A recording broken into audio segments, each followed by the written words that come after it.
I woke up last night about 2 a.m. in a panic, just filled with anxiety. I don't sleep terribly well anymore, unless I'm down in some melatonin or something like that. I'm 58, wake up multiple times in the night to pee. Last night was a little different.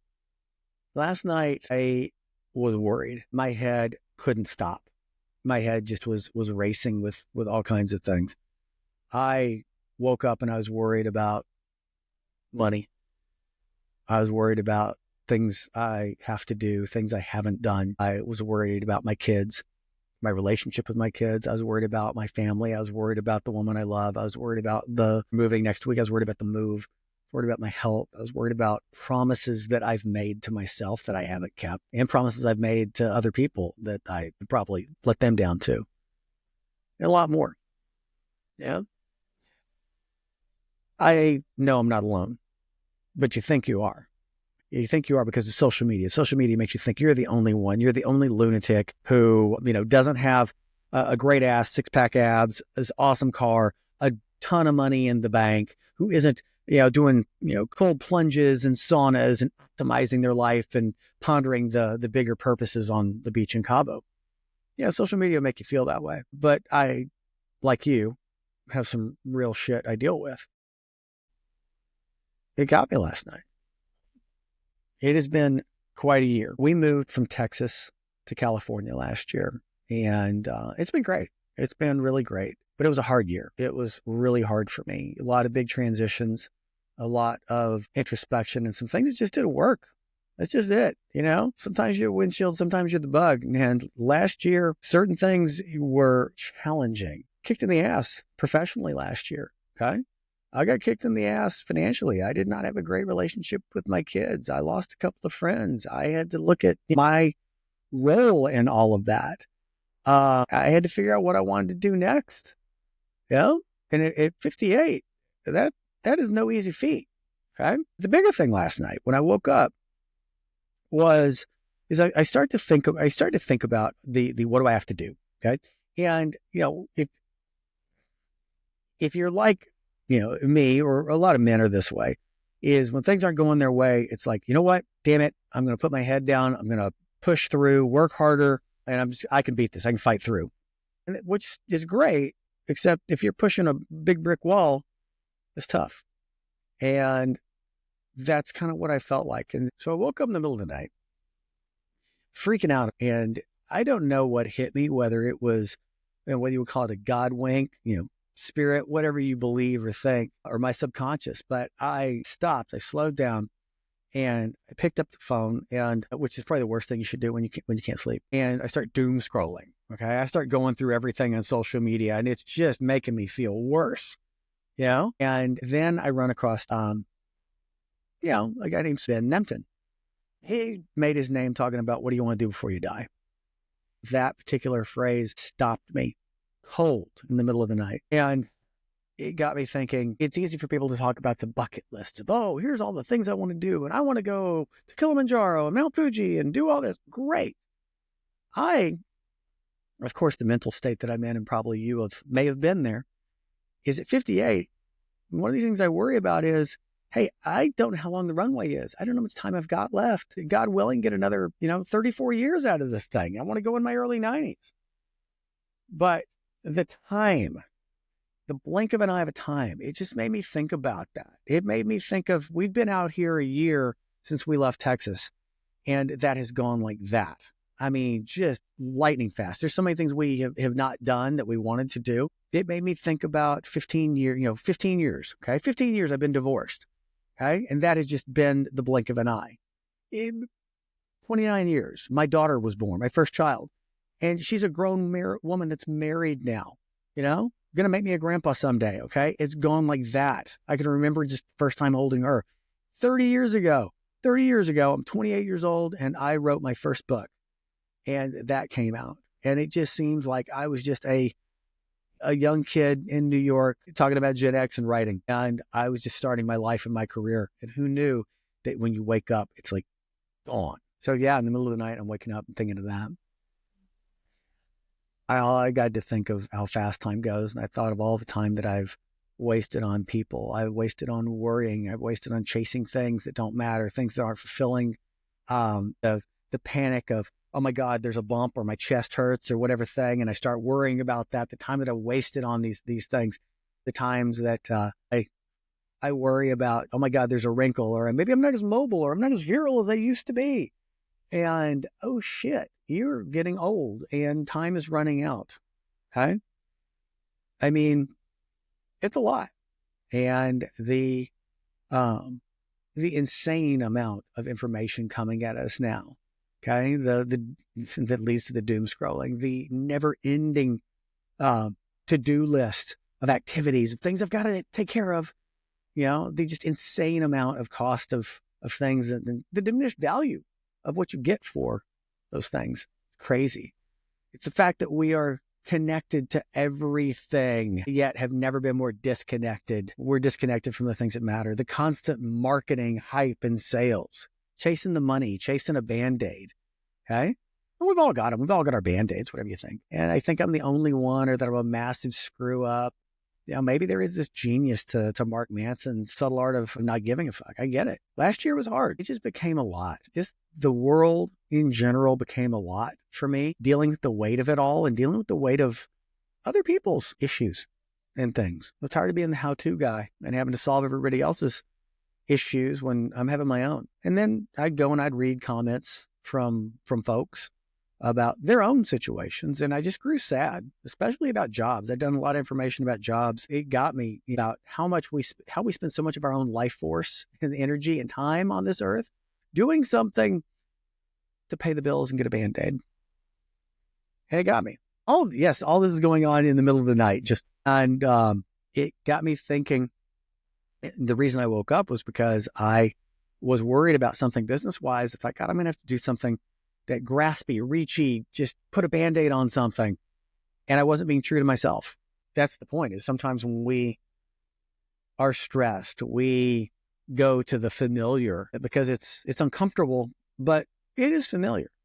I thought I have to break this cycle because I don't want to get pulled back into it again. I'm tired of doing Groundhog Day on repeat, being pulled back for the 17th familiar bad time on something. Because one day, time is going to run out.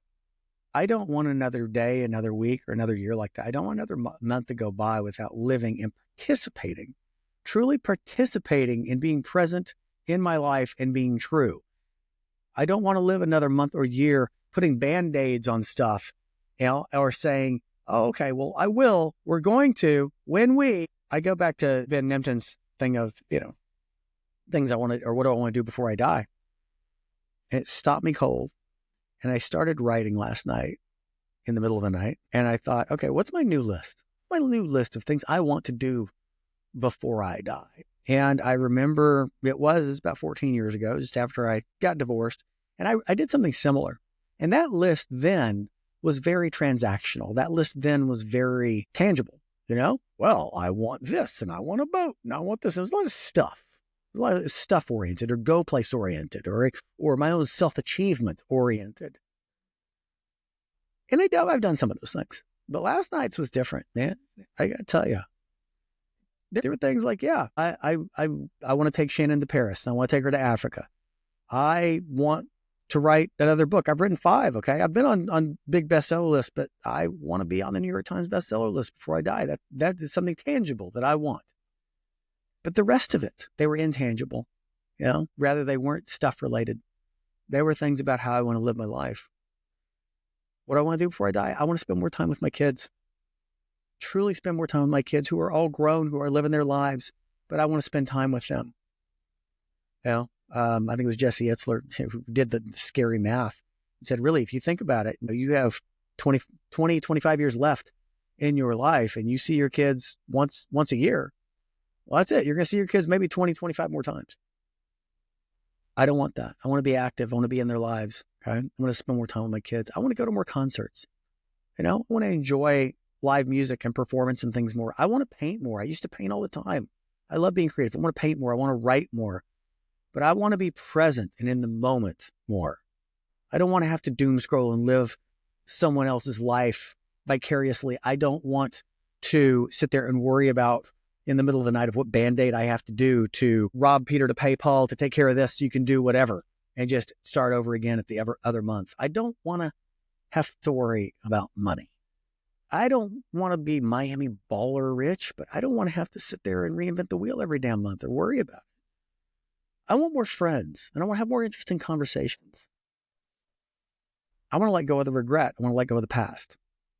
I want to not worry about the future or how much things cost. I want to be happy, and I want to be satisfied with what I do and what I have and where I'm at. I want to feel safe, and I want to feel secure. I want things to slow down. I want to show up as the man I know I can be, that I know is in here, but I push down and hide too often. I want the people I love to be proud of me, and I want to be proud of myself.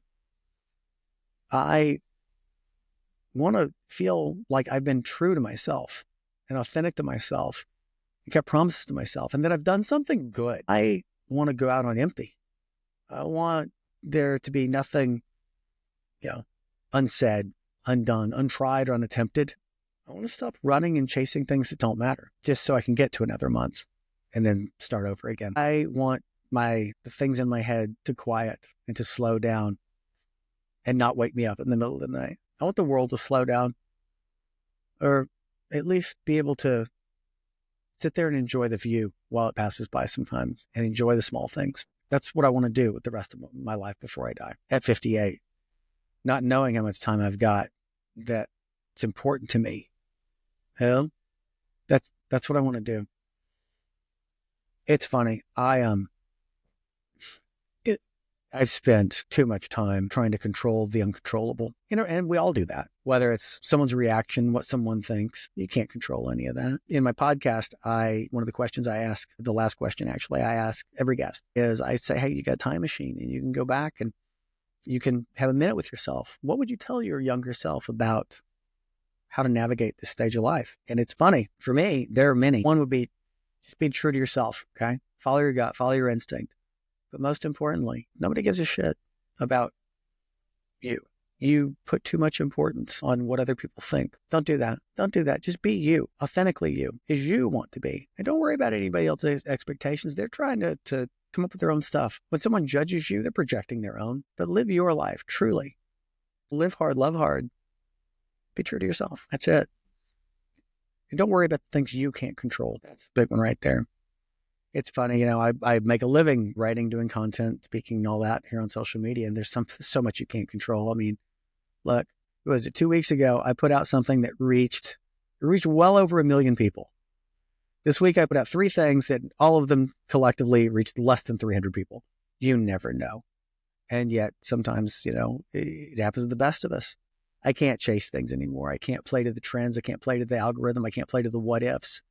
I can only be true to myself and hope that what I do, what I create, what I say, what comes out of my mouth, how I show up personally in real life, professionally, here, I can only hope that I put it out there and that it crosses the path of a kindred spirit like you, or that it resonates and connects with somebody.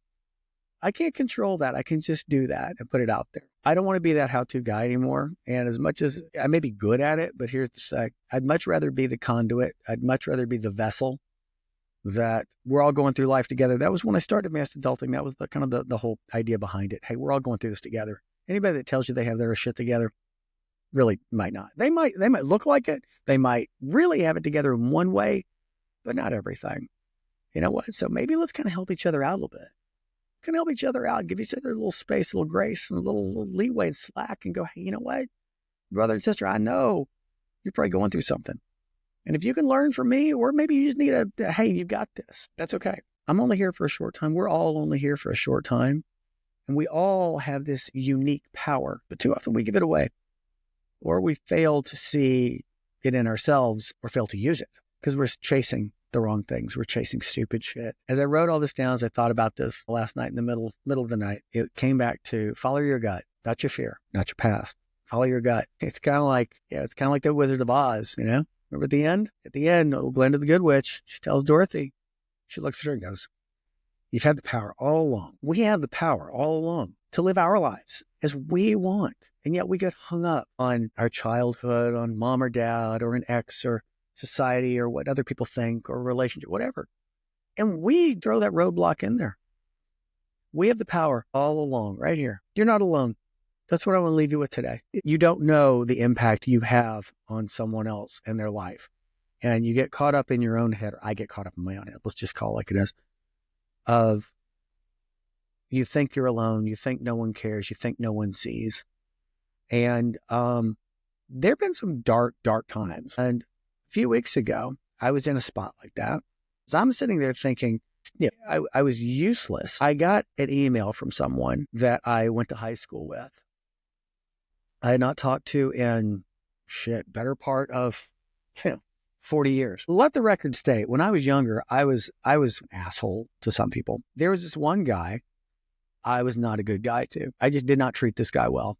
I played tennis, growing up. I was very good, played all over the country, and I was very rude to this guy. And that's a big regret of mine, but I hadn't thought about it until he sends me an email. I was shocked when I saw the name. And what was interesting was this is a guy who had every right in the world to just give me the finger and, never talk to me again or call me the big jackass on the planet, because I was. But what was interesting is 40 years later, I get an email from this guy telling me he had an illustrious military career. He had retired a full colonel in the Army and said, you know what? I just want to tell you, I've been through some hard times and I've watched some of your videos and things you've put out there and done, and it has really helped me get through. It has really pulled me through. And not only that, there's some other people that you grew up with, that we all grew up with, that we talk. You don't know this, but we talk, and we've watched them, and you've helped. And he reeled off 3 other people. And I'm sitting there thinking, wow, I am going through this thing not knowing if what I do matters, if I am the most useless piece of crap in the world, and I get something from the least likely person on earth who said, no, you mattered. You mattered. You made a difference to me. We're no different. You and me, we're no different.